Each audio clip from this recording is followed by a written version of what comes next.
hace ya 34 años. Hubo en Panamá una situación dentro del ambiente que se sentía, que se vivía en el año 1989.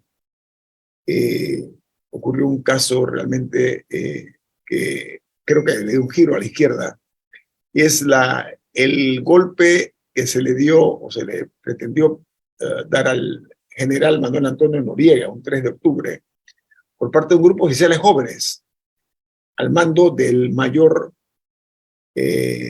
Giroldi. Ellos lograron incluso tener detenido a Noriega en lo que denominaban ellos el búnker.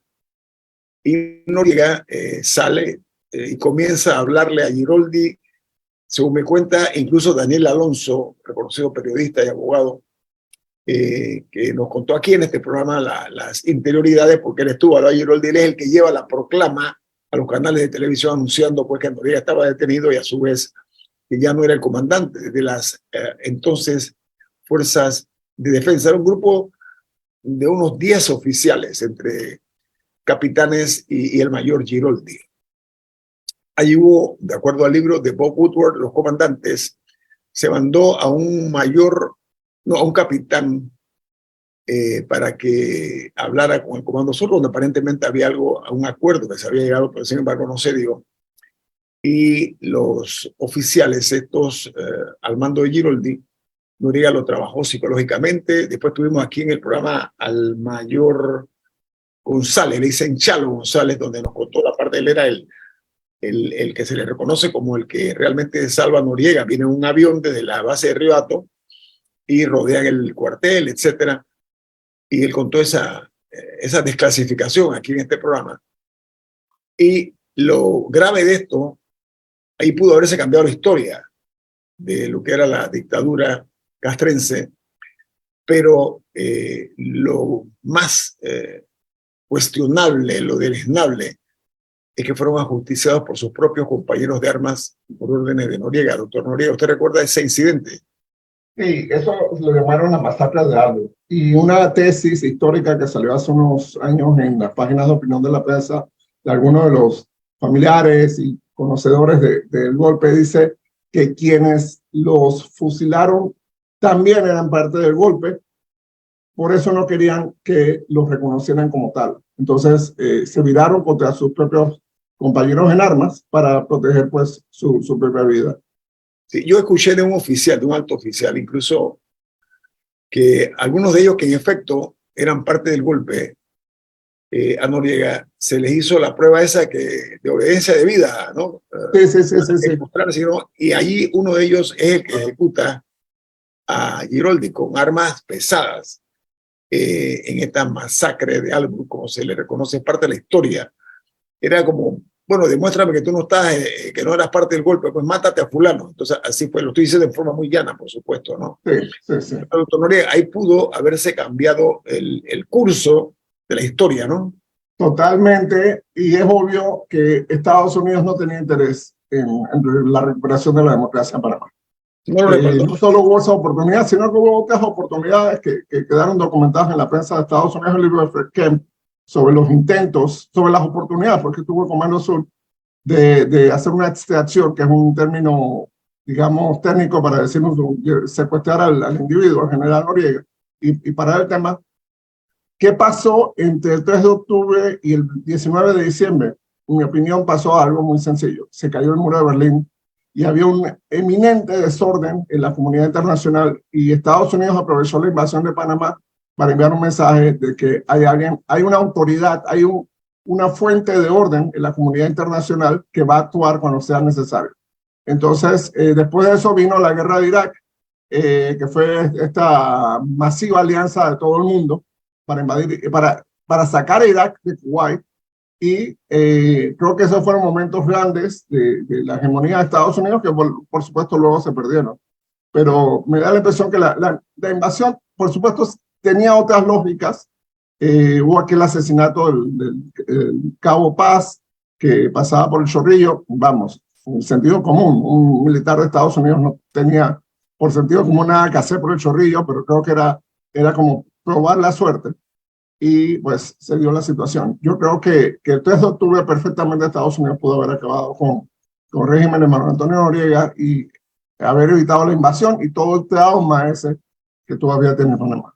Recuerdo, lo tengo así todavía fresco en la mente, una foto que se publicó en los medios, creo que en la prensa casualmente, donde se ve a Noriega en Amador con oficiales estadounidenses al frente, eso como un mango. ¿Usted recuerda ese incidente? Sí. Porque teniendo el poder que tenía los Estados Unidos, que tiene todavía, por supuesto, ¿por qué no detuvieron a Noriega en un operativo de pinzas? Creo que se llama así.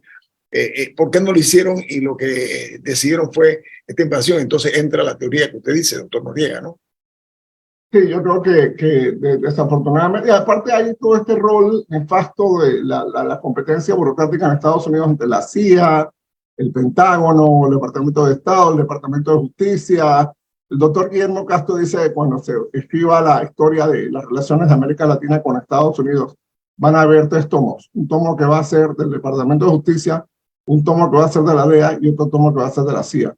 Porque realmente Estados Unidos, su relación con América Latina es compartimentalizada. Sí, pero lo que apretó el gatillo, en este caso de la crisis de Panamá, fue exactamente la forma como se acabó con la vida de este soldado. Además, había habido otro caso de un coronel que fue embestido por un camión, ¿se acuerdan, no? Que pereció una de las vías aquí de Panamá. Pero ¿sabe qué? Para los interesados, hay un libro que recomiendo, ya lo he dicho anteriormente, es de la pluma de Bob Woodward. Woodward se hizo muy famoso con la investigación del caso Watergate en los Estados Unidos e hizo un libro que se llama Todos los hombres del presidente. Y Woodward hizo un reportaje, pero realmente de lujo, que conmovió tanto a la sociedad estadounidense que le costó el puesto al presidente de los Estados Unidos de América, a Richard Milhouse Nixon. Bueno, Woodward, que se ha ganado todos los premios de periodismo por sus trabajos investigativos, escribe un libro que se llama Los Comandantes. Este libro está en inglés, se llama The Commanders, y está la versión en español. Yo muy respetuosamente me atrevo, ya se lo dije al doctor Noriega, lo invité a que lo consiga, porque se divide en 2 partes. Y lo recuerdo porque usted acaba de decir, doctor Noriega. Primero, la invasión a Panamá. Desde la perspectiva de Colin Powell para abajo. El único que no opina en el libro, y él lo dice, fue el presidente Bush. Todos los demás altos mandos, y allí cuentan desde el momento aquel en que se enciende el árbol de Navidad de la Casa Blanca, que George Bush le dice en secreto, esto lo saben máximo 8 personas, el plan ese, y él llama y le dice a Colin Powell, Colin, hoy vas a inaugurar la habitación que hay aquí, porque le habían preparado una habitación a él para lo que llamaban ellos un área como que, con pantallas y todo lo demás para ver cualquier tipo de evento que se diera. El Situation Room, famoso. Sí, exacto. Entonces allí donde se da el inicio pues de la invasión, era un secreto guardado. Y hay algo muy jocoso, amigos oyentes. Cuenta Woodward que se filtra que algo raro estaba ocurriendo porque un soldado estadounidense tenía una novia panameña. Entonces ellos los iban a guardar en los cuarteles, se llama ¿qué? Acuartelamiento, ¿no? Creo que se llama así. Sí.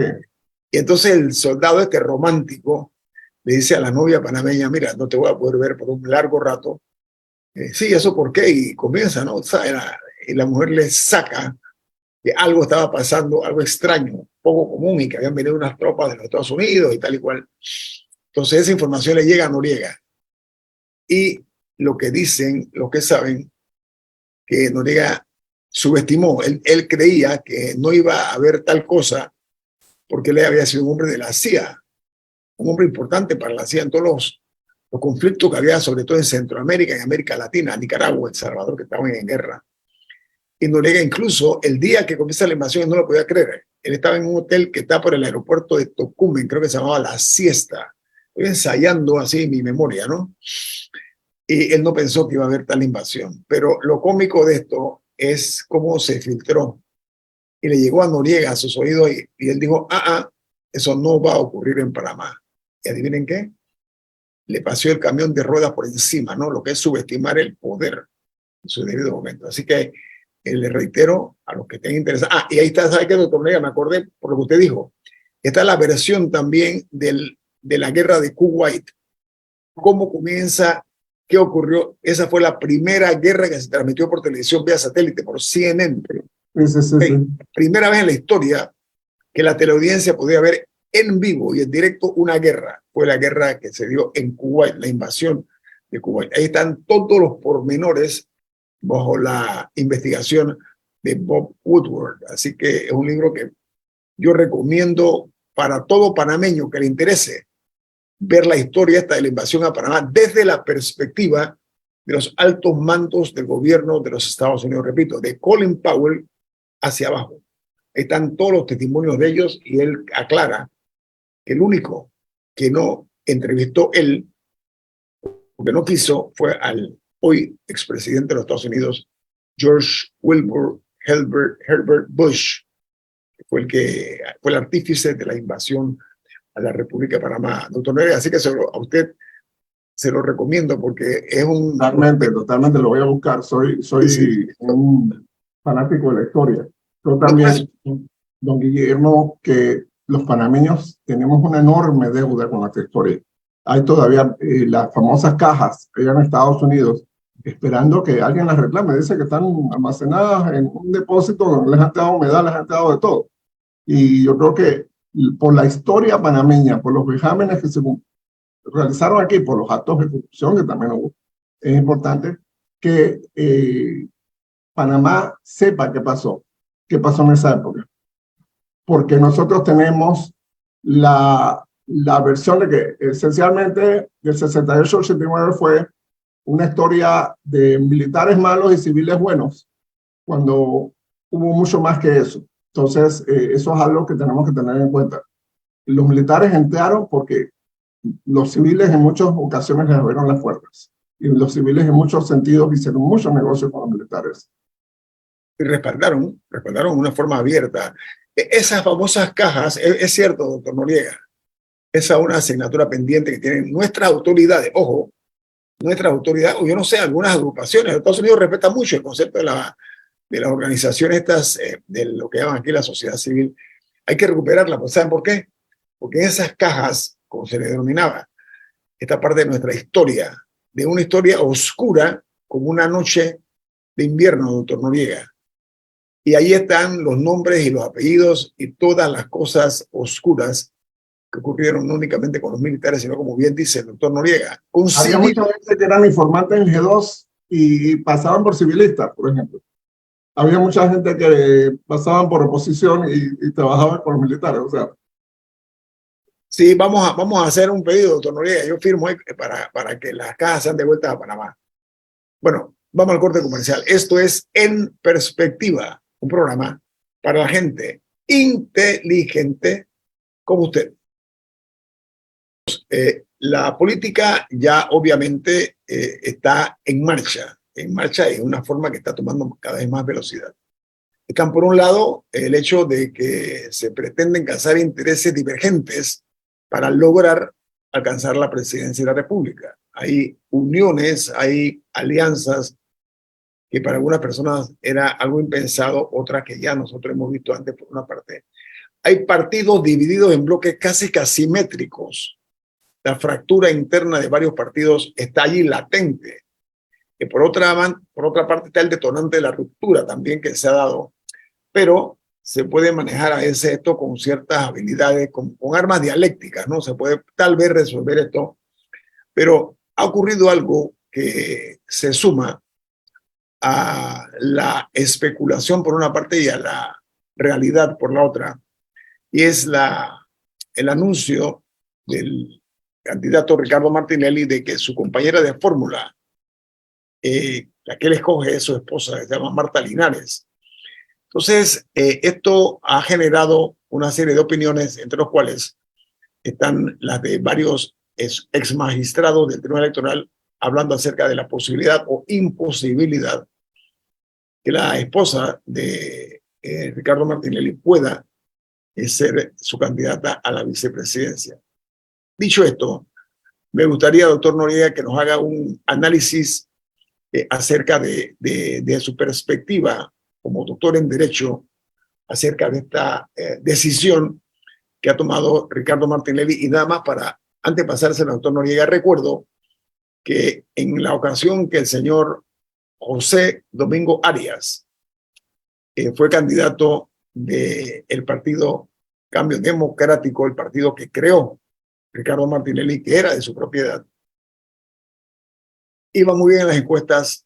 Ricardo Martinelli en aquel momento decide que la vicepresidenta de Arias debía ser Marta Martinelli. Hay muchas especulaciones acerca del resultado, cuál fue cuando se le designó a ella como vicepresidenta del señor Arias. Entonces, el doctor Noriega, partiendo de aquel hecho histórico, porque es parte de la historia, ahora que va a correr esposo y esposa, ¿ok? Para ese alto cargo, el más alto de la magistratura, jurídicamente, ¿qué interpretación le da usted, doctor Noriega? Bien, el 12 de febrero del 2015, la Corte Suprema de Justicia falló una demanda de inconstitucionalidad contra la postulación de doña Marta Linares de Martinelli en el 2014. Y la Corte dijo, entre otras cosas, algo muy importante. Dijo que a nivel constitucional, el concepto de cónyuge es un familiar también. Bien, tomemos eso. Esa era, por supuesto, la prohibición que había en el 2014 de que un familiar del cercano, del presidente de turno, pudiera ser vicepresidente de la República, presidente o vicepresidente de la República en la siguiente vuelta. Bien. ¿Qué sucede hoy en día? Hoy en día tenemos un caso relativamente distinto. El expresidente, y su esposa corren como presidentes y vicepresidentes, como aspirantes a la presidencia y vicepresidencia de la República. Bien. El Tribunal Electoral es una de las pocas instituciones del Estado que está muy digitalizada. Eso hay que reconocérselo a los magistrados y a las personas que han estado detrás de este esfuerzo. Cuando entre a la solicitud al sistema digital del Tribunal Electoral, el sistema lo rechaza porque el sistema está conectado con las cédulas y el registro civil del Tribunal Electoral. En el registro civil se percata que estas dos personas están casadas, no pueden ser presidente y vicepresidente de la República. Punto. ¿Por qué? Porque el numeral 5 del artículo 193 de la Constitución, esto lo ha explicado Eduardo Quiroz brillantemente, dice que no puede ser, el presidente de la República no puede tener como vicepresidente un familiar en segundo grado de afinidad o cuarto grado de consanguinidad. Y la Corte dijo en el 2015 que este concepto de familiares incluye a cónyuge. Esa es toda la operación. Supóngase que, este es un ejemplo que yo pongo en discusión, supóngase que el Tribunal Electoral le da el visto bueno y doña Marta pasa a ser vicepresidenta. Se le demanda por inconstitucionalidad. La Corte está tomando cada vez menos tiempo en fallar las inconstitucionalidades. Estamos en octubre. Supóngase que en febrero la Corte Suprema dice ella está inhabilitada para ser vicepresidenta porque es familiar de quien es candidato a vicepresidente. Se va a la señora Marta a la nómina. Y en marzo, la Sala Segunda de la Corte Suprema de Justicia, la Sala Penal, conoce del último recurso en el caso New Business e hipotéticamente, respetando la presunción de inocencia y el derecho al debido proceso, pero esto es digamos, una suposición. En marzo, la Sala Segunda de la Corte Suprema de Justicia decide que el expresidente es culpable en el caso New Business y por lo tanto no puede ser candidato a la presidencia. El partido RM se queda sin candidaturas. Ese es un peligro constitucional, ese es un peligro electoral muy serio. Dejar una fuerza política de tal tamaño sin representación en las elecciones es muy peligroso por dos razones. Uno, porque obviamente lamentablemente una gran parte de los ciudadanos esto va a ser casi como un pre-golpe electoral. Y segundo, una fuerza política de ese tamaño se quede sin candidatos a la presidencia es una cosa muy fuerte. Yo creo que esa es la apuesta. Permítame, doctor, le agrego algo.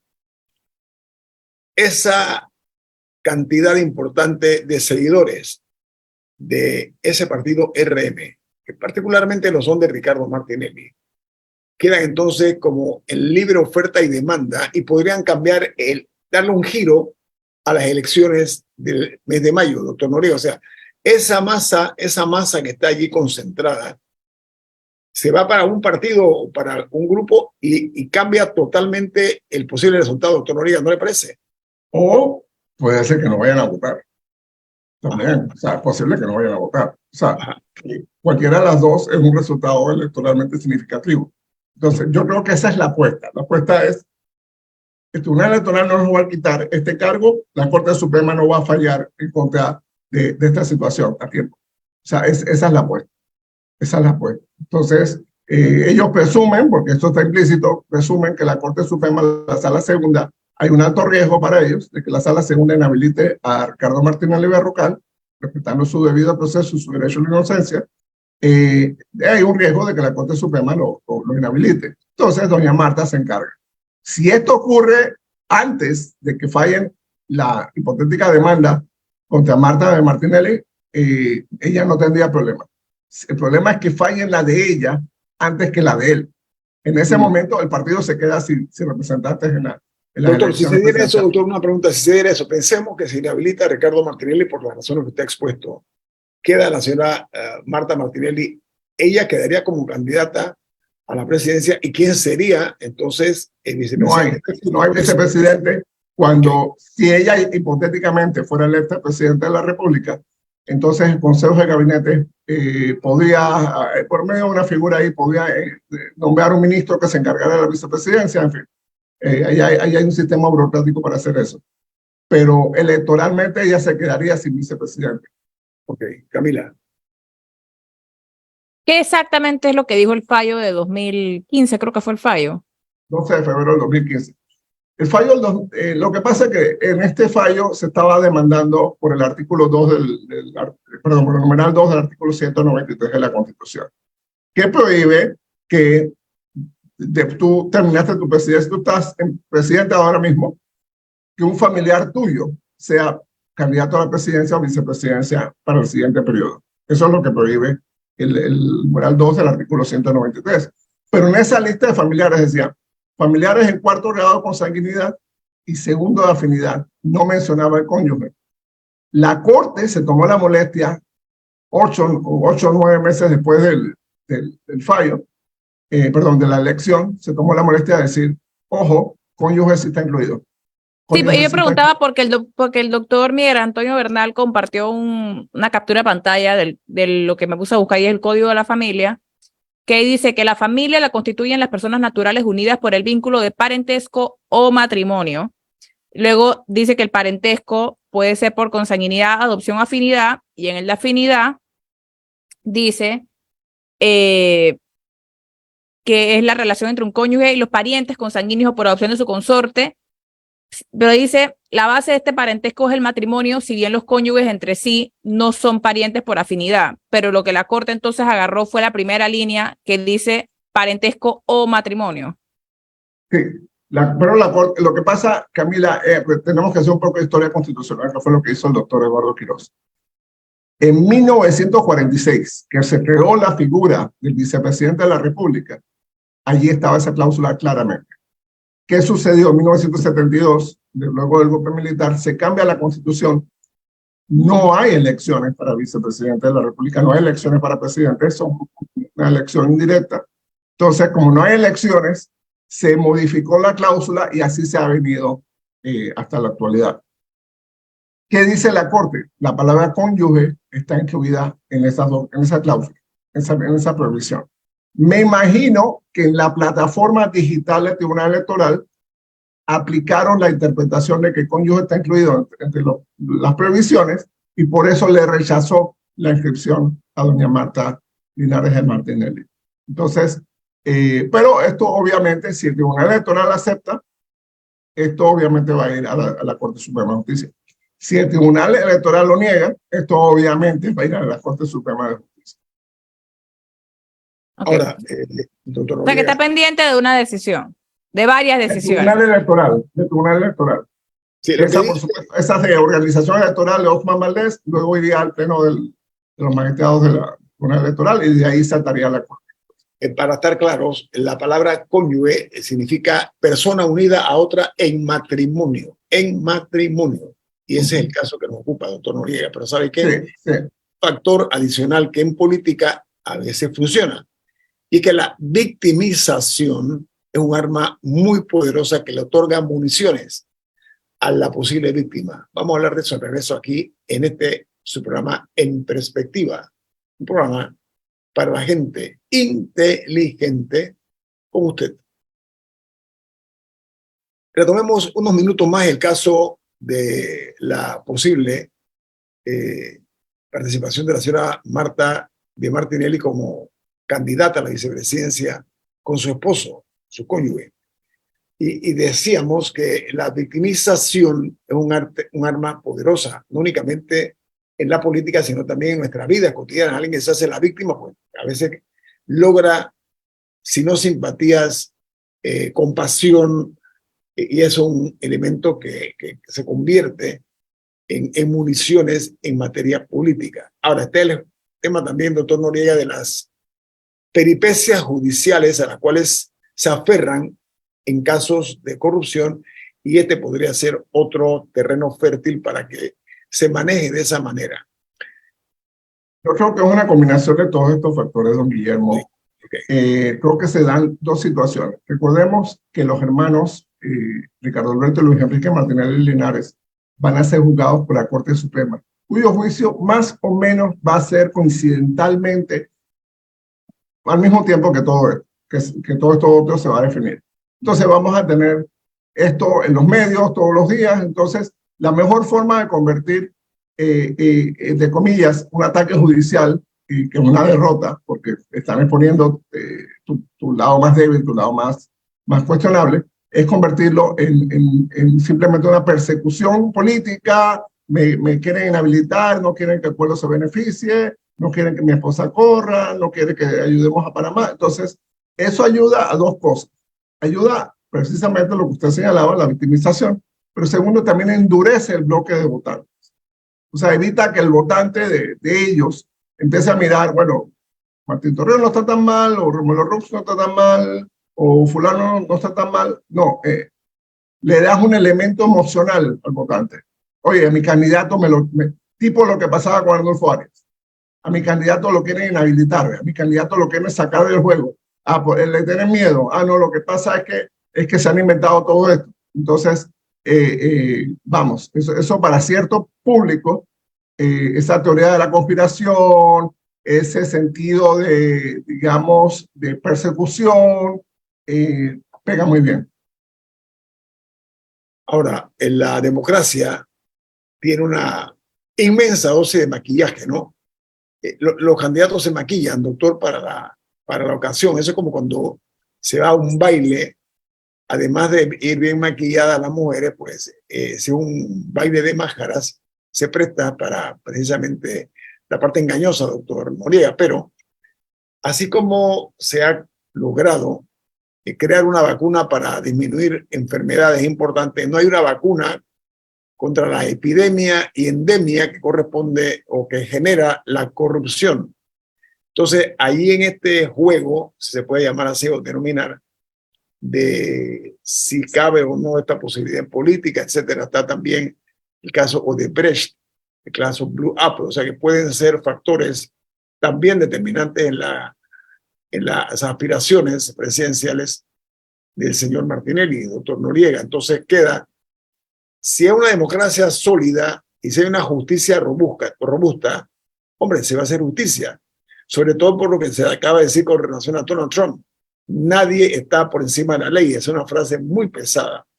Entonces en Panamá, aparentemente, me parece a mí, que esto puede ser, repito, un factotum por la manera como se decide y se maneje el tema de la justicia frente al 5 de mayo, doctor Noriega, ¿o no? Totalmente, don Guillermo.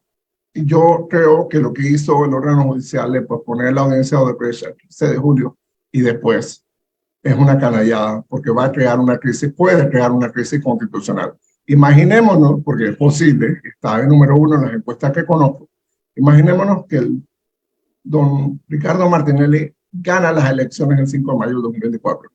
Inmediatamente el 1 de julio, la Asamblea va a recibir un expediente de 1.3 millones de páginas.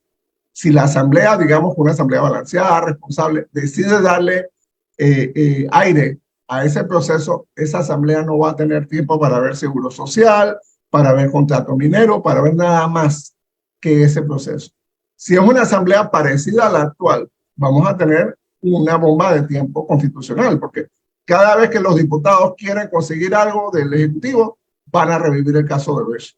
Y eso va a mandar el peor de todos los mensajes a nivel no solo nacional, sino a nivel internacional, de que en Panamá no hay justicia y que la justicia es totalmente dependiente de cuánto poder tiene uno. Eso crea un agotamiento histórico también, doctor Noriega, ¿eh?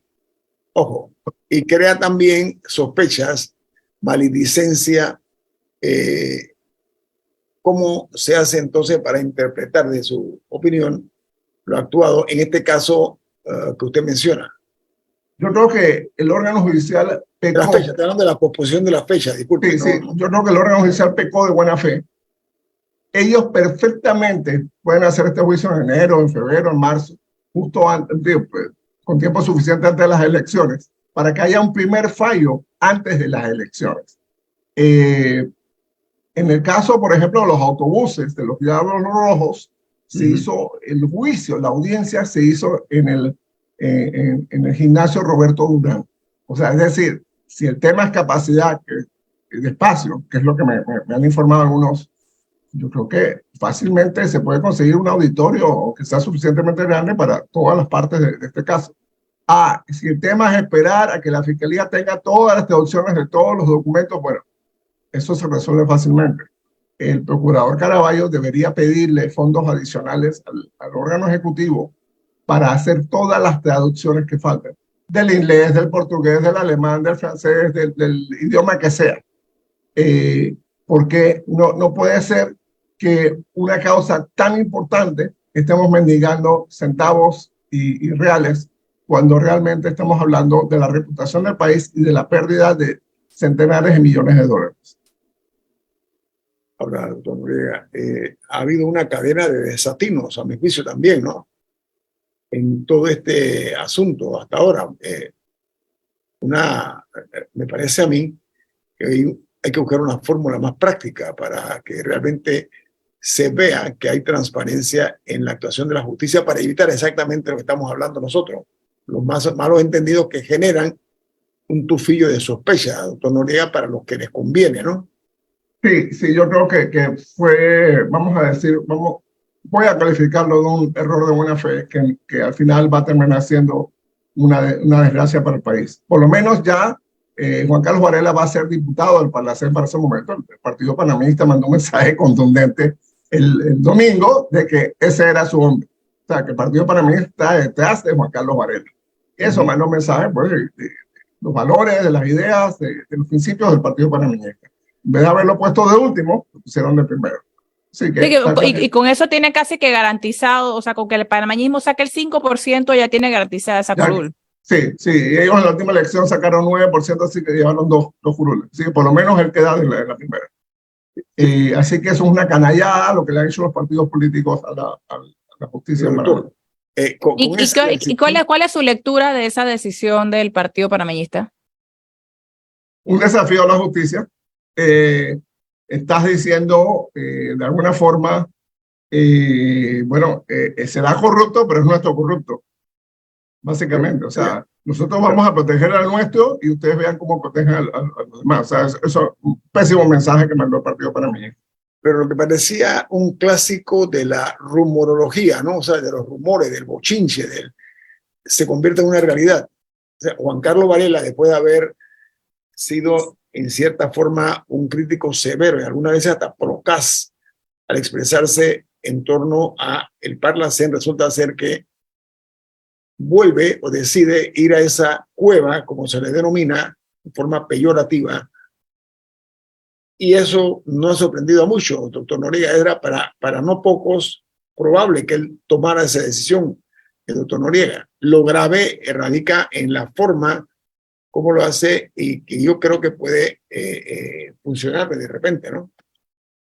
Yo creo que es una maniobra político-judicial que va a ser lamentablemente muy efectiva, porque ya sabemos el precedente aquel de que cuando ya la corte te está juzgando, renuncias al cargo y vuelves a la justicia ordinaria donde seguramente va a haber un agotamiento, va a haber una fatiga y no va a pasar mayor cosa.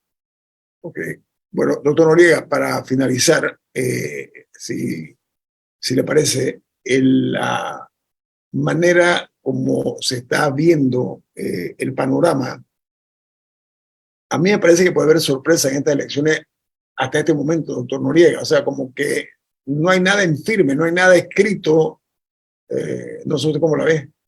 Estamos en una elección, la del 2024 es una elección de cambio de ciclo.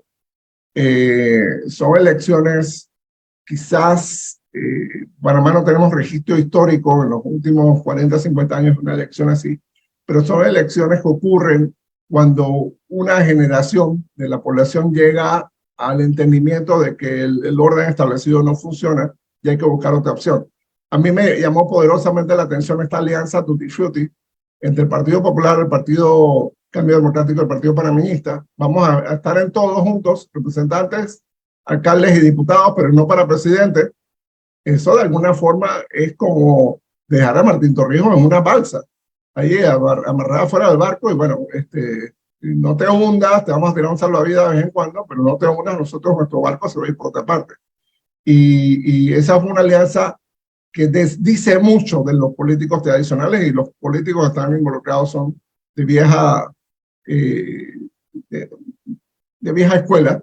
Y por otra parte, los nuevos han dado un gran ejemplo. El caso de Moca con el colectivo Vamos, hicieron un evento muy sobrio, cerca del Mega Estéreo, por cierto, en la plaza, en el parque de Andrés Bello, en Vía Argentina, mostrando que se puede hacer eventos políticos sin botar la plata. Hicieron un evento muy sobrio, al principio del día, dominaron el ciclo de noticias, presentaron una coincidencia de valores y principios, y yo creo que por ahí va la nueva política. O sea que, doctor, yo siento que muchos alumnos de Maquiavelo han reprobado las clases del maquiavelismo, ¿no? Porque no están saliendo las cosas, para algunos de ellos las travesuras que han pensado hasta este momento no han funcionado, doctor Noriega. Y ese es un riesgo no calculado de que la gente ya está agotada de esas travesuras, ¿no? Me parece, doctor Noriega, y eso puede ser un factor. Y además tenemos cualquier as de la manga o cualquier conejo que se pueda sacar, alguno de los departamentos, el Departamento del Tesoro, el Departamento de Justicia de Estados Unidos, que pueda afectar también lo que pase a actores específicos en este panorama electoral. Bueno, amigos, hemos llegado al final de este programa En Perspectiva.